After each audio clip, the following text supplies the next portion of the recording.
ನಮಸ್ತೆ, ನೀವು ನೋಡ್ತಾ ಇದ್ದೀರಾ ವಿಜಯ ಕರ್ನಾಟಕ. ನಾನು ರಕ್ಷಾ ಕೋಟ್ಯಾನ್. ಕಣ್ಣಿಗೆ ಕಾಣುವಂತಹ ದೇವ್ರು ಅಂತ ಹೇಳಿದ್ರೆ ಅಮ್ಮ ಅನ್ನುವಂಥದ್ದನ್ನ ನಾವು ಸಣ್ಣ ವಯಸ್ಸಿಂದ ಕೂಡ ಆ ಮಾತನ್ನ ಕೇಳ್ಕೊಂಡ್ ಬರ್ತಾ ಇದೀವಿ. ಯಾಕೆಂತ ಹೇಳಿದ್ರೆ ಇಡೀ ಮನೆಯವರ ಯೋಗಕ್ಷೇಮವನ್ನ ವಿಚಾರಿಸ್ಕೊಳ್ಳುವಂಥದ್ದು, ತನಗಿಲ್ದೇ ಇದ್ರೂ ಪರವಾಗಿಲ್ಲ, ತನ್ನ ಮಕ್ಳಿಗಿರ್ಬೇಕು, ಅವ್ರು ಆರೋಗ್ಯವಾಗಿರ್ಬೇಕು, ಅವ್ರು ಚೆನ್ನಾಗಿರ್ಬೇಕು ಅಂತ ಬಯಸ್ತಾರೆ. ಹೀಗಾಗಿನೇ ತನ್ನ ಆರೋಗ್ಯದ ಬಗ್ಗೆ ತಾಯಿಯಾದವರು ಹೆಚ್ಚು ಗಮನವನ್ನ ಹರಿಸೋದಿಲ್ಲ. ಹಾಗಾದ್ರೆ ಗರ್ಭಿಣಿ ಆಗಿರ್ಬೇಕಾದ್ರೆ ಅಥವಾ ಮಗು ಆದ ಮೇಲೆ ತಾಯಿಯಾದವರು ಹೇಗೆ ಆರೋಗ್ಯವಾಗಿರ್ಬೇಕು, ತಾಯಿತನವನ್ನ ಅನುಭವಿಸೋದು ಅಂತ ಹೇಳಿದ್ರೆ ಏನು, ಇದು ಎಲ್ಲದರ ಬಗ್ಗೆ ಹೆಚ್ಚಿನ ಮಾಹಿತಿನ ತಿಳಿಸ್ಕೊಡೋದಕ್ಕೆ ಇವತ್ತು ನಮ್ ಜೊತೆ ಜಾಯಿನ್ ಆಗಿದ್ದಾರೆ doctor Prabha Ramakrishna, senior consultant, gynaecologist and obstetrician at Cloud9 group of hospital, Kanakapura road, Bangalore. Doctor, ಕಾರ್ಯಕ್ರಮಕ್ಕೆ ಸ್ವಾಗತ. ನಮಸ್ಕಾರ. ಡಾಕ್ಟರ್, ತಾಯ್ತನ ಅನ್ನುವಂಥದ್ದನ್ನ ಎಲ್ರಿಗೂ ಕೂಡ ಅನುಭವಿಸೋದಕ್ಕೆ ಸಾಧ್ಯ ಆಗೋದಿಲ್ಲ. ಯಾರು ತಾಯಿ ಆಗ್ತಾರೆ ಅವರಿಗೆ ಮಾತ್ರ ಅದನ್ನ ಅನುಭವಿಸೋದಕ್ಕೆ ಸಾಧ್ಯ ಆಗತ್ತೆ. ಜನರಲ್ ಆಗಿ ಮಾತಾಡ್ಬೇಕಾದ್ರೆ ತುಂಬಾ ಜನ ಹೇಳ್ತಾರೆ ತಾಯ್ತನವನ್ನ ಅನುಭವಿಸ್ಬೇಕು, ಅದ್ರಲ್ಲಿರುವಂತಹ ಸುಖಾನೇ ಬೇರೆ ಅಂತ. ಹಾಗಿದ್ರೆ ಈ ತಾಯ್ತನ ಅಂತ ಹೇಳಿದ್ರೆ ಏನು, ಇದನ್ನ ಅನುಭವಿಸೋದು ಅಂತ ಹೇಳಿದ್ರೆ ಏನು, ಇದ್ರ ಬಗ್ಗೆ ತಿಳಿಸ್ಕೊಡಿ. ನೋಡಿ, ತಾಯ್ತನ ಅನ್ನೋದು ಒಂದು ರೀತಿ ಹೇಳ್ಬೇಕಾದ್ರೆ ಒಂದು ಪ್ರಯಾಣ. ಅದು ಆ ಪ್ರಯಾಣಕ್ಕೆ ಒಂದು ಡೆಸ್ಟಿನೇಷನ್ ಅಂತ ಇರೋದಿಲ್ಲ. ಇವಾಗ ಎಲ್ಲಾದ್ರೂ ಹೋಗ್ಬೇಕು ಅನ್ಕೊಂಡ್ರೆ ನಾವು ಹೋಗುವ ಎಲ್ಲಿ ಡೆಸ್ಟಿನೇಷನ್ ಮುಟ್ತೀವಿ ಅದಲ್ದಿರಾನೆ ಇಡೀ ಪ್ರಯಾಣನ ನಾವು ಅನುಭವಿಸ್ತೀವಿ. ತಾಯ್ತನ ಅದೇ ರೀತಿಯಾಗಿ ಇರುತ್ತೆ. ಅದಕ್ಕೆ ಒಂದು ಡೆಸ್ಟಿನೇಷನ್ ಅಂತ ಇಲ್ಲ. ಇವಾಗೇನು ಹೆರಿಗೆ ಆಗೋಯ್ತು ಅಂತ ಅಂದ್ರೆ, ಅಥವಾ ಮಗು 1 ವರ್ಷ ಆಗೋಯ್ತು ಅಂದ್ರೆ, 5 ವರ್ಷ ಆಗೋಯ್ತು ಅಂದ್ರೆ, ಇವನ್ 40 ವರ್ಷ ಮಕ್ಕಳಾದವ್ರಿಗೂ ಇನ್ನೂ ತಾಯಿಯಾಗೇ ಇರ್ತಾರೆ. ಅವ್ರ ಮಕ್ಳಿಗೆ 50 ದಾಟಿದ್ರು ಸಹ ತಾಯ್ತನ ಅವ್ರದ್ದು ಹಾಗೆ ನಿಲ್ಲತ್ತೆ. So it is like a journey, ಪ್ರಯಾಣ. ಸೊ ಆ ಅನುಭವನ ಬೇರೆ ಇನ್ಯಾವುದಕ್ಕೂ ಹೋಲಿಸಿ ಹೊಂದಾಣಿಕೆ ಮಾಡಿ ಹೇಳಲಿಕ್ಕೆ ಸಾಧ್ಯ ಇಲ್ಲ. ಮಾತುಗಳಲ್ಲಿ ವ್ಯಕ್ತಪಡಿಸುವಂತ ಅದು ಅಲ್ವೇ ಅಲ್ಲ. ಅದರಿಂದಾನೇ ಅದು ಅನುಭವಿಸ್ಬೇಕು ಅಂತ ಹೇಳೋದು. ಹಾಗಾಗಿ ತಾಯ್ತನವನ್ನ ಅನುಭವಿಸ್ಬೇಕು ಅಂತ ಹೇಳ್ತಾರೆ. ಸೊ ನಮ್ಮ ಲೈಫಿನ ಬೇರೆಲ್ಲ ಸ್ಟೇಜಸ್ ಗಿಂತ ತಾಯಿ ಆಗುವಂತದ್ದು ಒಂದು ಯುನಿಕ್ ಅಂಡ್ ಪವರ್ಫುಲ್ ಸ್ಟೇಜ್ ಆಗಿರುತ್ತೆ. ಸೊ ಇದು ಯಾಕೆ ಡಾಕ್ಟರ್, ಯಾಕೆ ಇದು ಯುನಿಕ್ ಅಂಡ್ ಪವರ್ಫುಲ್ ಅಂತ ಹೇಳ್ಬೇಕು?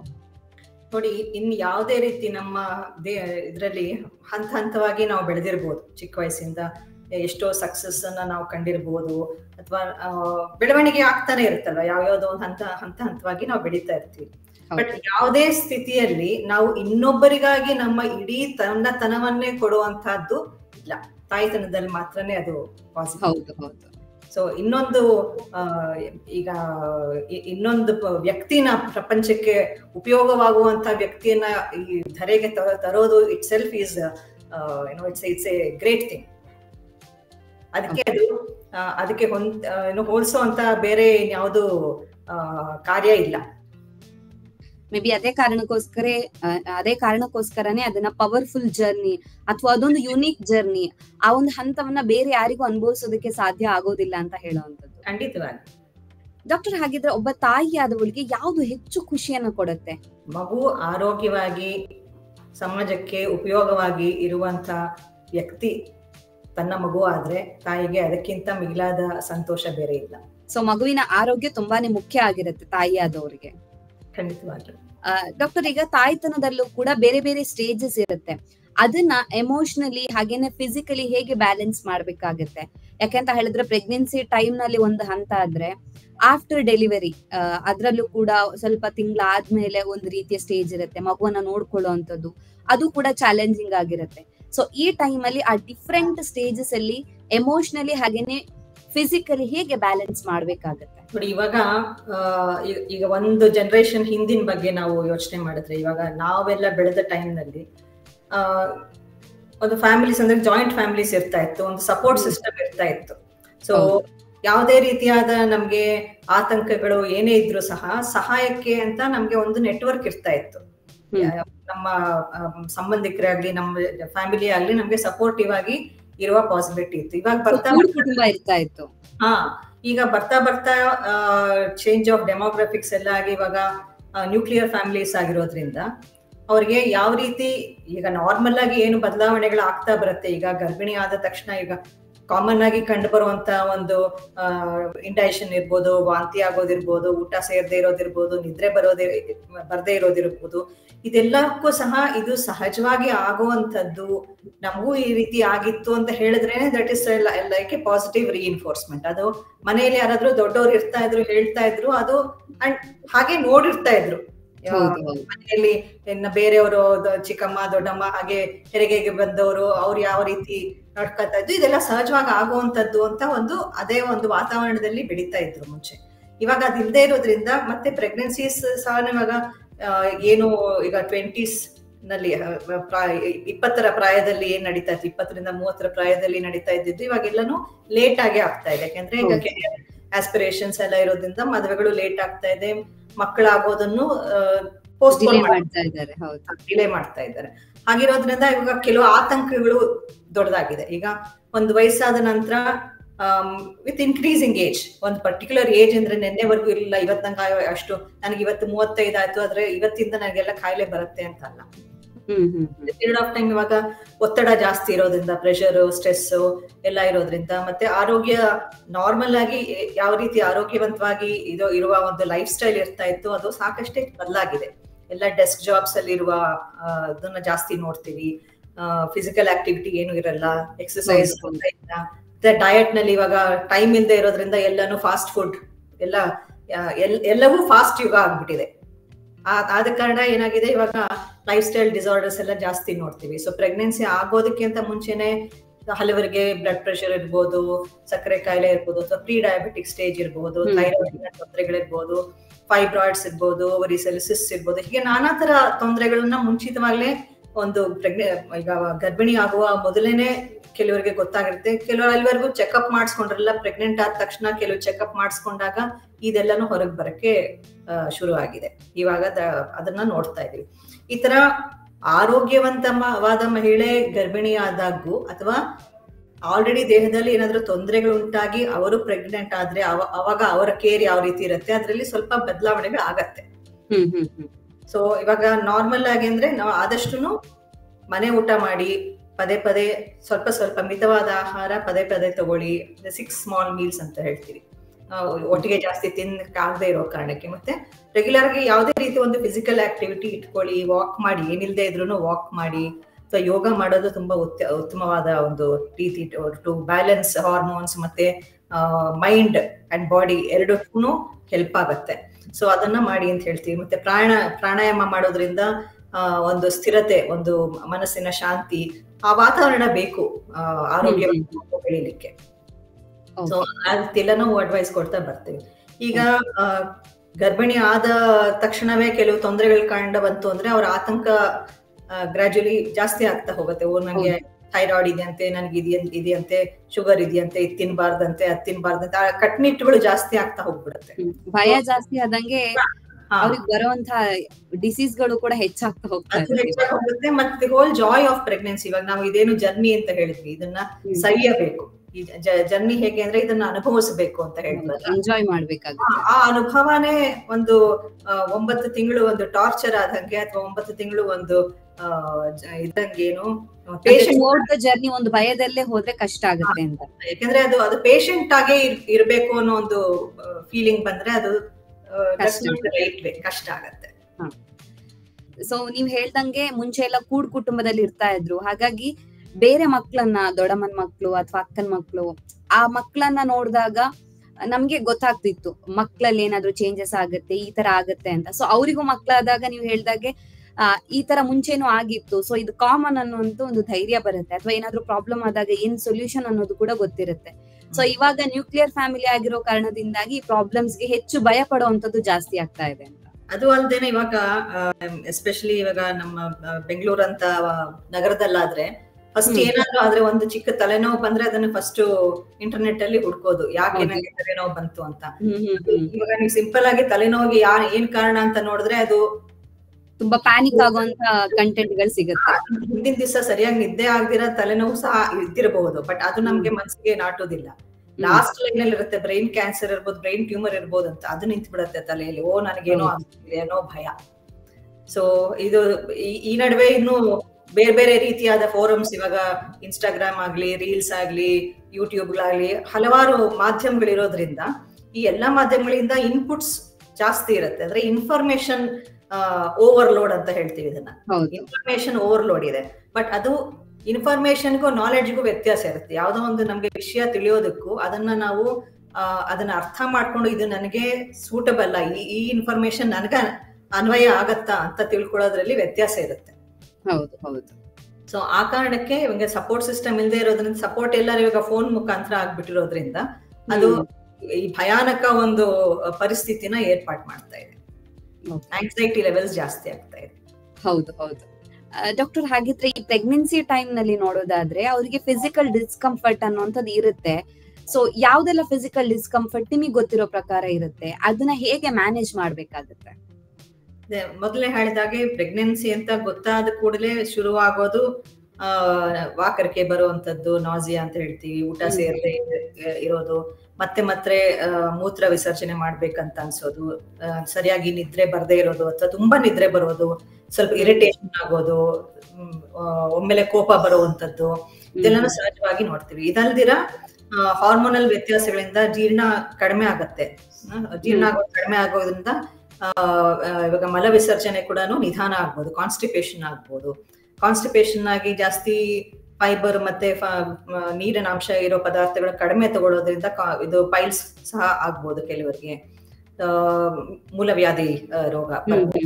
ಸೊ ಇದೆಲ್ಲ ಕಾಮನ್ ಆಗಿ ಪ್ರೆಗ್ನೆನ್ಸಿನಲ್ಲಿ ಆಗುವಂತದ್ದು. ಬಟ್ ಮೋಸ್ಟ್ ಆಫ್ ಇಟ್ ನಾವು ಡಯಟ್ ಮುಖಾಂತರನೇ ಅದನ್ನ ಕಂಟ್ರೋಲ್ ಮಾಡಬಹುದು. ಎಲ್ಲದಕ್ಕೂ ಹೇಳ್ದಲ್ಲ, ಪ್ರತಿಯೊಂದು ಈಗ ಏನೇನ್ ಸಿಂಪ್ಟಮ್ಸ್ ಪ್ರೆಗ್ನೆನ್ಸಿಯಲ್ಲಿ ಆಗ್ಬೋದು ಅದನ್ನೆಲ್ಲಾನು ನಾವು ಒಂದು ಕಾಯಿಲೆ ಅಂತ ಪರಿಗಣಿಸಿ ಅದಕ್ಕೆಲ್ಲಾನು ಔಷಧಿ ಕೊಡ್ತಾ ಹೋದ್ರೆ ತಿನ್ನೋ ಊಟಕ್ಕಿಂತ ತಗೊಳ್ಳೋ ಔಷಧಿನೇ ಜಾಸ್ತಿ ಆಗ್ಬಿಡುತ್ತೆ. ಹೌದು. ಸೊ ಹಾಗಾಗಿ ಮ್ಯಾನೇಜ್ ಮಾಡೋದು ಅಂದ್ರೆ ಫಿಸಿಕಲ್ ಆಕ್ಟಿವಿಟಿ ಮತ್ತೆ ಯಾವಾಗ್ಲೇ ಹೇಳಿದ ಹಾಗೆ ಡಯಟ್ ಅನ್ನ ಈಗ ನಾವು ಹೇಳ್ತೀವಿ, ಅದೇ ಫುಡ್ ಇವಾಗ ಇನ್ನೊಂದು ರೀತಿಯಾಗಿ ನಾವೇನ್ ನೋಡ್ತಾ ಇದೀವಿ, ಯಾವ್ದು ಸುಲಭವಾಗಿ ಸಿಕ್ಕತ್ತೆ ಅದನ್ನ ಜಾಸ್ತಿ ತಗೊಳ್ಳುವಂಥದ್ದು. ಅಂದ್ರೆ ಪ್ರಾಸೆಸ್ಡ್ ಫುಡ್, ಇವಾಗ ಸೂಪರ್ ಮಾರ್ಕೆಟ್ಗಳೆಲ್ಲ ಸಿಗುತ್ತೆ, ಫಾಸ್ಟ್ ಫುಡ್ ತಗೊಳ್ಳುವಂಥದ್ದು ಜಾಸ್ತಿ ನೋಡ್ತೀವಿ. ಇವಾಗ 2 ನಿಮಿಷದಲ್ಲಿ ಆಗೋಗ್ಬೇಕು, ನಮ್ಗೆ ಟೈಮ್ ಇಲ್ಲ ಅಡಿಗೆ ಮಾಡ್ಕೊಳ್ಳಿಕ್ಕೆ.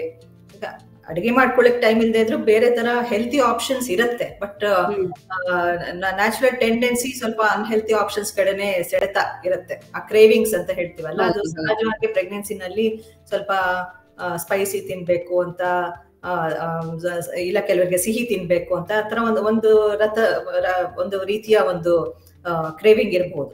ಅದರಿಂದ ಅವ್ರು ಅದನ್ನೇ ಜಾಸ್ತಿ ತಿಂತ ಹೋದ್ರೆ ಪೌಷ್ಟಿಕಾಂಶ ಇರುವ ಆಹಾರ ಕಡಿಮೆ ಆಗಿ ಬೇಡದೆ ಇರುವ ಕ್ಯಾಲರೀಸ್ ಮತ್ತೆ ಫ್ಯಾಟ್ ಡೆಪಾಸಿಟ್ ಆಗೋ ಸಾಧ್ಯತೆ ಇರುತ್ತೆ. ಅದು ಆರೋಗ್ಯಕ್ಕೆ ಅಷ್ಟು ಒಳ್ಳೇದಲ್ಲ. ಡಾಕ್ಟರ್, ಹಾಗಿದ್ರೆ ಗರ್ಭಿಣಿಯರು ಕೂರುವಂತ ಪೊಸಿಷನ್ ಅಲ್ಲಿ ಏನಾದ್ರೂ ಚೇಂಜಸ್ ಮಾಡ್ಬೇಕಾಗತ್ತಾ? ಅವರ ಫಿಸಿಕಲ್ ಎಕ್ಸರ್ಸೈಸ್ ಏನಾದ್ರೂ ಅವ್ರು ಮಾಡ್ಬೇಕಾಗತ್ತಾ? ಹೇಗೆ? ಕೂರುವ ರೀತಿಯಲ್ಲಿ ಏನೂ ಇಲ್ಲ. ಅದು ತುಂಬಾ ಜನ ಕೇಳ್ತಾರೆ, ಚಕ್ಕಮಕ್ಕಳ ಹಾಕಿ ಕೂತ್ಕೋಬೋದಾ, ಮಂಡಿ ಊರಿ ಕೂತ್ಕೋಬೋದಾ, ನಮ್ಮ ಡೌಟ್ಸ್ ಇರುತ್ತೆ. ಅದು ನಾವು ಈ ರೀತಿ ಕೂತ್ಕೊಂಡ್ರೆ ಹೊಕ್ಕಳು ಬಳ್ಳಿ ಸುತ್ಕೊಂಡ್ಬಿಡತ್ತಂತೆ ಮಗುಗೆ, ಹೀಗೆಲ್ಲ ಕೇಳ್ತಾನೆ. ಆ ರೀತಿ ಏನು ಇಲ್ಲ. ಕೂತ್ಕೊಳ್ಳೋ ಪೊಸಿಷನ್ ಅಲ್ಲಿ ಏನೂನೇ ವ್ಯತ್ಯಾಸ ಇಲ್ಲ. ಇನ್ನು ಫಿಸಿಕಲ್ ಆಗಿ ಆಕ್ಟಿವ್ ಆಗಿದ್ರೆ, ಅಂದ್ರೆ ನಮ್ಮ ಸಂಪ್ರದಾಯವಾಗಿ ಬಂದಿರುವಂತ ಕೆಳಗಡೆ ಕೂತು ಚಕ್ಕಮಕ್ಕಳು ಹಾಕೊಂಡು ಕೂತು ಊಟ ಮಾಡುವ ಪದ್ಧತಿ, ಇದೆಲ್ಲಾನು ಆಕ್ಚುಲಿ ಆರೋಗ್ಯಕ್ಕೆ ಒಳ್ಳೇದು. ಪೆಲ್ವಿಕ್ ಮಸಲ್ಸ್ ನ ಚೆನ್ನಾಗಿ ಟೋನ್ ಅಪ್ ಮಾಡುತ್ತೆ. ಈಗ ಸದಾ ಕಾಲ ಕುರ್ಚಿ ಮೇಲೆ ಕೂತಿರುವಂತದ್ದು, ಸೋಫಾ ಮೇಲೆ ಕೂತಿರುವಂತದ್ದು, ಕೌಚ್ ಪೊಟ್ಯಾಟೋಸ್ ಅಂತ ಹೇಳ್ತೀವಲ್ಲ, ಹಾಗಿರುವಂತದ್ದು ಆರೋಗ್ಯಕ್ಕೂ ಒಳ್ಳೇದಲ್ಲ. ಮತ್ತೆ ನಾರ್ಮಲ್ ಡೆಲಿವರಿ ಆಗ್ಲಿಕ್ಕೂ ತೊಂದರೆಗಳು ಅದರಿಂದ. ಕೂತು ಎದ್ದು ಮಾಡ್ತಾ ಇದ್ರೆ, ಅಂದ್ರೆ ಕೆಲವರಿಗೆ ನಾವು ರಿಸ್ಟ್ರಿಕ್ಷನ್ಸ್ ಹೇಳಿರ್ತೀವಿ, ಬೆಡ್ ರೆಸ್ಟ್ ಡೆಲಿವರಿ ಅಂತ ಆಗ್ಲಿ, ಅಥವಾ ಇಂಥದ್ದು ಮಾಡಬೇಡಿ, ಟ್ರಾವೆಲ್ ಮಾಡಬೇಡಿ, ಓಡಾಡಬೇಡಿ ಅಂತದ್ದು. ಅದು ಲೆಸ್ ದೆನ್ 5%. ಅಂದ್ರೆ ಅವರ ಬಾಡಿ ಕಂಡೀಷನ್ ಮೇಲೆ ಡಿಪೆಂಡ್ ಆಗಿರುತ್ತೆ. ಬಾಡಿ ಕಂಡೀಷನ್ ಮೇಲೆ ಡಿಪೆಂಡ್ ಆಗುತ್ತೆ. ಅದೊಂದು ಈಗ ಪ್ಲಾಸೆಂಟಾ ಅಂತ ಹೇಳ್ತೀವಲ್ಲ, ಕಸ ಅಂತ ಹೇಳ್ತೀವಿ ಕನ್ನಡದಲ್ಲಿ, ಅದು ಕೆಳಗಡೆ ಭಾಗದಲ್ಲಿ ಇದೆ ಅನ್ನೋ ಹಾಗಿದ್ರೆ ಕೆಲವು ಸಲ ರಕ್ತಸ್ರಾವ ಆಗ್ಬೋದು ಅನ್ನೋ ಕಾರಣಕ್ಕೆ ಕೆಲವು ಆಕ್ಟಿವಿಟೀಸ್ ನ ಮಾಡಬೇಡಿ, ಎಕ್ಸರ್ಸೈಸಸ್ ಮಾಡಬೇಡಿ ಅಂತ ಹೇಳಿರ್ತೀವಿ. ಅದಿಲ್ಲದೆ ಪಕ್ಷದಲ್ಲಿ ನಾರ್ಮಲ್ ಆಗಿ ಕೂತು ಎದ್ದು ಮಾಡ್ಬೋದು, ಮೆಟ್ಲು ಹತ್ಬೋದು, ಓಡಾಡ್ಬೋದು, ಎಲ್ಲ ಕೆಲಸ ಮಾಡ್ಕೋಬಹುದು. ಇನ್ಫ್ಯಾಕ್ಟ್ ಆರೋಗ್ಯವಾಗಿ ಇದ್ದು ಈ ತರ ಎಲ್ಲ ಕೆಲಸ ಕಾರ್ಯ ಮಾಡ್ಕೋತಾ ಇದ್ದವ್ರು, ಏನು ಫಿಸಿಕಲಿ ಏನ್ ಕೆಲಸ ಕಾರ್ಯ ಮಾಡ್ಕೋತಾ ಇದ್ದವ್ರಿಗೆ ನಾರ್ಮಲ್ ಡೆಲಿವರಿ ಆಗುವ ಸಾಧ್ಯತೆ ಜಾಸ್ತಿ ಇರುತ್ತೆ. ಹಿಂದೆ ಎಲ್ಲ ಫಿಸಿಕಲ್ ಆಕ್ಟಿವಿಟಿ ಲಾಸ್ಟ್ ಮೂಮೆಂಟ್ ವರ್ಗೂ ಮಾಡ್ತಾ ಇದ್ರು.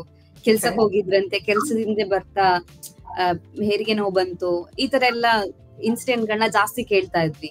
ಹೌದು ಹೌದು, ಈಗಲೂ ಸಹ ನೋಡ್ತೇನೆ. ಈಗ ನನ್ಗೆ ಸ್ವಂತ ಅನುಭವ ಆಗಿ ನಾನು ನೋಡಿದ್ದು, ನಾನು ನಮ್ಮ ಮನೆ ಪಕ್ಕದಲ್ಲಿ ಕನ್ಸ್ಟ್ರಕ್ಷನ್ ಆಗ್ತಾ ಇದ್ದವರು, ಆ ಮಹಿಳೆ ವಾಚ್ಮೆನ್ ಅವರ ಹೆಂಗಸ್ರವರು ಗರ್ಭಿಣಿ ಆಗಿದ್ರು.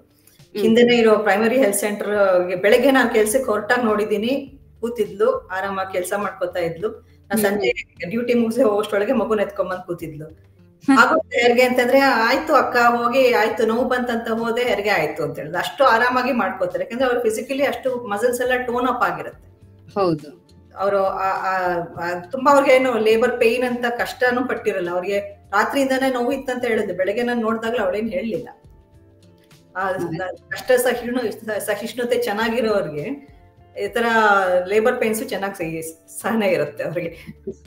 ಸೊ ಫಿಸಿಕಲ್ ಆಕ್ಟಿವಿಟಿ ಮಾಡುವಂಥದ್ದು ತುಂಬಾನೇ ಇಂಪಾರ್ಟೆಂಟ್ ಅಂತ.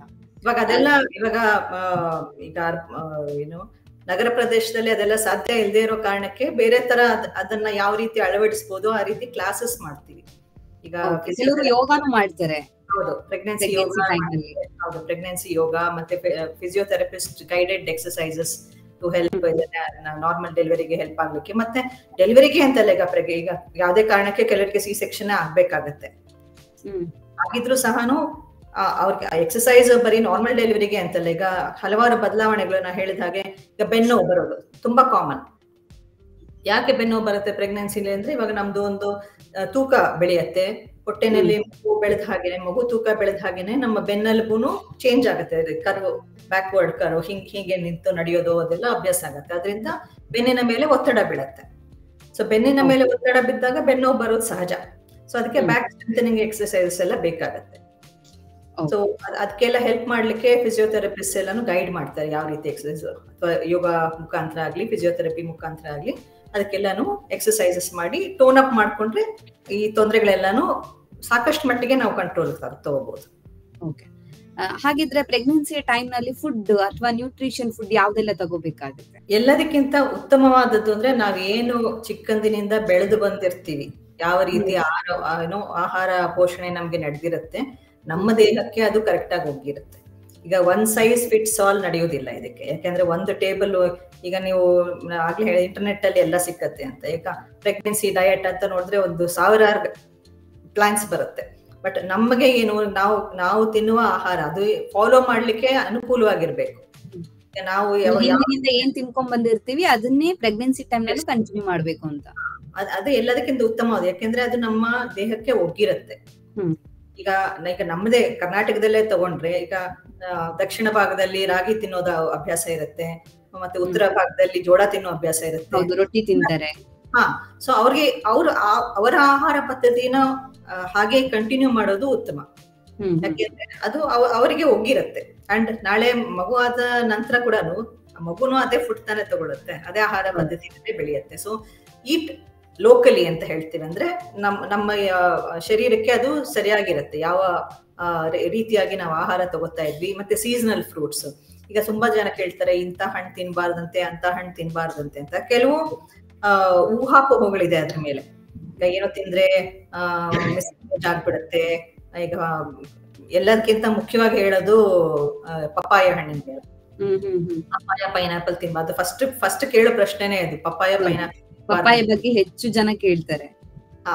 ಅದು ಏನಂದ್ರೆ, ಇನ್ನು ಹಣ್ಣು ಆಗದೆ ಇರುವ ಪಪ್ಪಾಯ ಕಾಯಿ ಇರುತ್ತಲ್ಲ, ಅದ್ರಲ್ಲಿ ಅದು ಏನು ಬೀಜ ಇರುವಂತ ಪೋರ್ಷನ್, ಅದ್ರಲ್ಲಿ ಕೆಲವು ಸಲ ಗರ್ಭಕೋಶದಲ್ಲಿ ಕಂಟ್ರಾಕ್ಷನ್ಸ್ ಆಗ್ಬೋದು ಅಂತ ಹೇಳಿ, ಅದರಿಂದ ಸ್ವಲ್ಪ ಅದ್ರ ಬಗ್ಗೆ ಕಾಳಜಿ ತಗೋಬೇಕೆ ಹೊರತು ಮಿಕ್ಕಿದ್ದು ಹಣ್ಣು ಯಾವುದೇ ಹಣ್ಣನ್ನು ಮಾಡ್ರೇಟ್ ಕೊಡೋದ್ರಲ್ಲಿ ಏನು ತೊಂದರೆ ಇಲ್ಲ. ಇವಾಗ ಮತ್ತೆ ಸೀಸನ್ ಬರ್ತಾ ಇದೆ, ಮಾವಿನ ಹಣ್ಣಿನ ಸೀಸನ್. ಕೇಳ್ತಾರೆ ಮಾವಿನ ಹಣ್ಣು ತಿನ್ಬೋದಾ ಅಂತ. ಯಾಕಂದ್ರೆ ಮಾವಿನ ಹಣ್ಣು ಮತ್ತೆ ಹಲಸಿನ ಹಣ್ಣು ಅದೆಲ್ಲ ಸೀಸನಲ್ ಫ್ರೂಟ್ಸ್. ಯಾವುದೇ ಇವಾಗ ನಮ್ಗೆ ಎಲ್ಲದಕ್ಕಿಂತ ದೊಡ್ಡ ತಾಯಿ ನಮ್ಮ ಪ್ರಕೃತಿ ಮಾತೆ ಅಲ್ವಾ. ಪ್ರಕೃತಿಯಿಂದ ಏನು ನಮಗೆ ಸಿಕ್ಕತ್ತೆ ಅದೆಲ್ಲ ತಾಯಂದ್ರಿಗೂ ಒಳ್ಳೇದೇನೆ.